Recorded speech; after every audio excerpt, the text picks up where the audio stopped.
What did you guys, Kelly and Lindy-Ann, why did you come here today? I'm forever a patriot. I lead the Patriot Set at the International House of Prayer. I support America.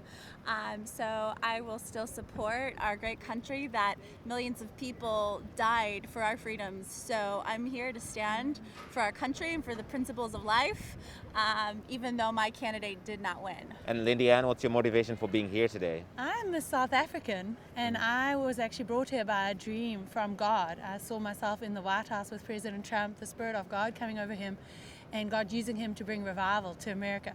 So I have been to more than 30 nations in the world. I just want to see truth. I want to see, in the famous words of Martin Luther King Jr., I want to see freedom. And so, yeah, we're standing up for righteousness, for the light and everything in darkness to be exposed. What is the darkness that you want to be exposed? I think anything that is not truthful, anything that is working counter against the will of the Lord. You know, so a lot of people use the term drain the swamp or this or that. You know, as an outsider coming from a very corrupt nation, having interviewed people from Venezuela and Philippines and other places, Indonesia, here on the streets, and them crying out and saying, please, we don't want a communist country. We could all see that there was election fraud. We watched the elections.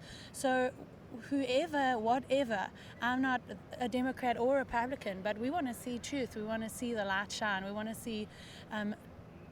we want to know that we're in a democratic country, Right. You know? There was no election fraud, though. It's been investigated. It's been by the Justice Department, by lots of other agencies, independent. They found no election fraud. Well, I watch the court cases. I also know some of the whistleblowers. And if you watch the court case, I did for 3 hours, where you saw a UPS driver asked to bring hundreds and thousands of ballots from New York to Pennsylvania and thousands of others. And to say there was no election fraud is trying to feed a false narrative that has been, the truth has been suppressed by the mainstream media. Unfortunate to hear that this is what you're possibly doing too. The Trump campaign lost 60 different court cases up and down the country. They didn't lose court cases. No one was willing to hear them. There was but a few that was willing to hear their cases.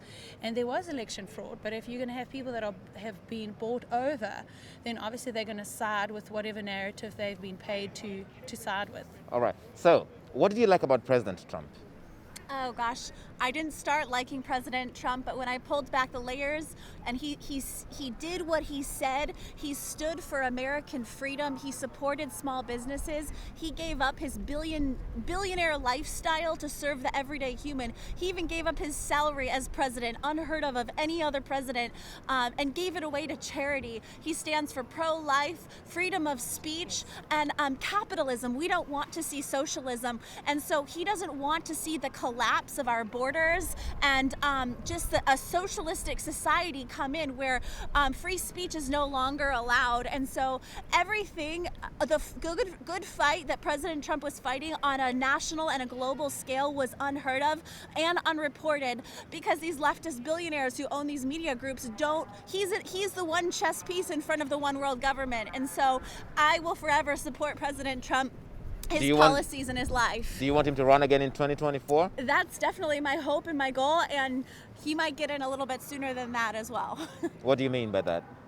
Well, with the evidence of so much fraud in our election, there is talk of the military taking over. That is not going to happen. There was no fraud in this election.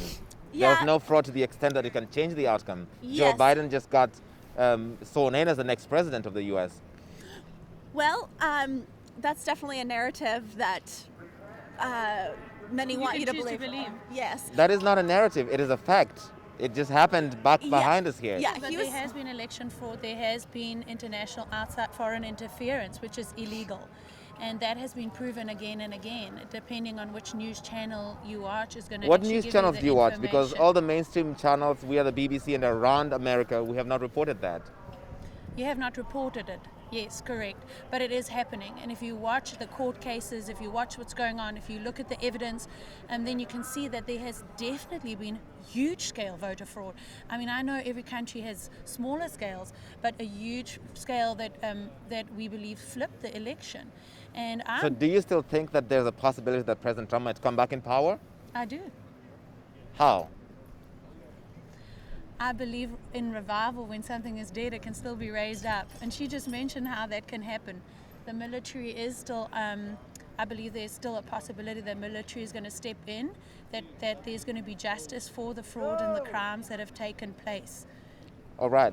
None of this is going to happen, but I appreciate your perspective. Thank you both for coming to speak to us. It's so fascinating. Thank you. All the best.